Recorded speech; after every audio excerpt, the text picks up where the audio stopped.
Good afternoon, Mr. Brown. Thank you very much for your time. And we would like to ask you a few questions about nuclear disarmament these days. What do you think is the most important threat for today, and how we can fix it? You know, maybe my opinion is not so important, but when the Bulletin of Atomic Scientists, which is the magazine by 14 scientific Nobel laureates, say that it is 2 minutes to 12, and we never in history had 2 minutes to 12 after 1953, the high top of the Cold War, then I think we can say that the situation is really dangerous. And we are really in the threat of a big nuclear war. And the reason is very simple. We have the end of the so-called arms control system. After the end of the INF Treaty, we cannot say that we have really an arms control system any longer, even when we have one more arms control treaty. But this will end in 2021. So we have a situation where we have the modernization of all nuclear weapons by all nuclear weapon countries. They are modernizing their nuclear weapons in the air, on the sea, and on the ground. We have even the danger of new nuclear weapons in Asia and in Europe. So I think the situation is really dangerous. And when you look to the conflict in Kashmir between India and Pakistan, one step more and we have a regional nuclear war. So I think our responsibility is really to do everything to stop these nuclear arms race. And what kind of measures the countries can take, or international organizations make them take? The first is, and I'm looking to your country, is to continue to fight for more nuclear weapons-free zones in the world and to protect the nuclear weapon-free zones we have. Second, I think we have one success as anti-nuclear weapons movement. This is the Treaty for the Prohibition of Nuclear Weapons, so-called ban treaty. But this treaty is not on power because it is not ratified by 50 countries. So we have to fight that more countries will ratify these treaties. We have up to now 29, but we need 50. That is an official UN document, that is legal binding. So that is the second point. And the third point, this is mainly for us as a peace organization, we have to mobilize the people. The people have to stay up. They have to say, no, stop it. We don't want to have these nuclear weapons any longer. And hopefully more people will do this. We have this huge big peace movement against nuclear weapons in Japan. We have a really good peace movement in Great Britain, but we need much more. And that is our challenge we have to do. And when we can be successful on these three steps, I think we can reduce the danger of a nuclear threat. What do you think? It's always dangerous, even if the country doesn't have any plan to use, for example, to attack another country? You know, nuclear weapons by existence are dangerous, but it could happen something by accident. It could something happen by technological reasons. It could happen something by terrorist attacks. So there are, even in an absolutely peaceful situation, nuclear weapons are really dangerous. But you know, we have also strategies. Strategies which say we want to use the nuclear weapons in a crisis situation. We have these first use in the NATO doctrine, and we have it above all in the doctrine of the United States of America. In the new poster review of Trump, it's mentioned that they want to use nuclear weapons when they believe it is needed. And we have a third threat.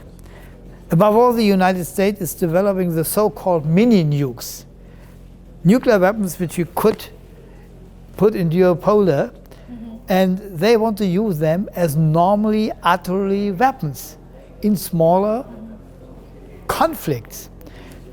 But every use of nuclear weapons is disastrous for the whole area. So it is a very dangerous situation we are facing, and nuclear weapons by existence are a threat against humanity. The media are always talking about Iran. First of all, Iran has no nuclear weapons. That is the big success of the international negotiations over 12 years. So even when I have my doubts about this treaty, because it's an unequal treaty, one country is giving something up, the other has nothing to give up. So, but it is a step in the right direction. And you know, friendly speaking, what should you do when you are a country attacked by another country, and you know that the only thing which can protect you are nuclear weapons? You will keep them before the danger is over. And you know, North Korea learned from Libya that they would be attacked when they have no nuclear weapons. So the only possibility that North Korea is giving up the nuclear weapons is a reduction of the nuclear weapons by the United States, and is an agreement by the United States never to attack North Korea under no circumstances as a binding document of the United Nations. So that is the only possibility to get rid of North Korea's nuclear weapons. And you know, nuclear weapons has above all to be reduced by these countries which have the biggest amount of nuclear weapons. And this is the United States and Russia. So these countries have to start with further negotiations to reduce them, and then the other nuclear weapons countries should follow. But you know, who has the most should give up the most. That, I think, is a rule in normal family's life, and this is also must be a rule in the negotiation about abolishing of nuclear weapons in the whole world. How would you assess the Kazakhstan decision to refuse from nuclear weapon and to be more peaceful, more open to the dialogue with other countries? You know, what Kazakhstan has done was in the beginning not singular, because the same was done by Belarus and Ukraine at that situation. But what Kazakhstan has done over the last 30 years, or 25 years, this is wirklich absolutely singular in the world. Not only giving up of the nuclear weapons, which is a huge, huge and big step, which is was a very wise step of your president. But you know, to follow up, to close the Palatins, to clean it up, and to fight for a nuclear weapon-free zone in Central Asia, to be successful in this fight, to convince the nuclear weapons countries to accept this nuclear weapons-free zone. This is really historical work your president has done. And this is absolutely singular in the world. So Kazakhstan is, for me, one of the best examples what you can do with a wise president who hates nuclear weapons, for abolishing of nuclear weapons in the world and doing huge steps in this direction. So this is really a historical work which has been done, and I'm happy to be here and to celebrate a little bit these big successes of the last 25 years. Do you think that Nazarbayev Prize for Nuclear Weapon-Free World and Global Security can promote these values in order to persuade other countries to refuse from having a nuclear weapon? You know, first of all, this prize is a value per se. And to giving this prize to distinguished people, this is also to support the anti-nuclear weapons movement. And what I heard is that this prize should be given every 2 years. So it will be a really very important international anti-nuclear weapons event when someone will get this award. And I hope there will be a lot of very distinguished people and very distinguished organizations which will get the prize the next years. It's a big step for the giver of the prize, but also for the people who will get the prize. And I'm quite sure that this prize will be one of the most important anti-nuclear weapons awards in the world, which will be given to people. And what do you think about the nominees this year? You know, it is decided, so that it's great that they too will get it.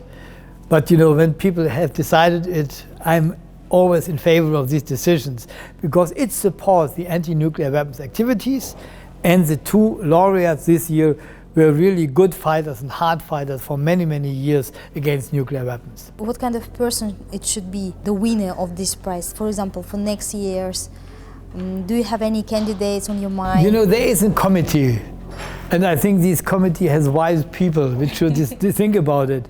You know, what I only would love when it would be not only prominent people from official organizations, but when it would be also given to activists and peace organizations which were on the street and day-to-day fighting against nuclear weapons. So that's where there would be a balance between official organizations, highly developed politicians, and so-called normal people, which are also worthwhile to get such a prize.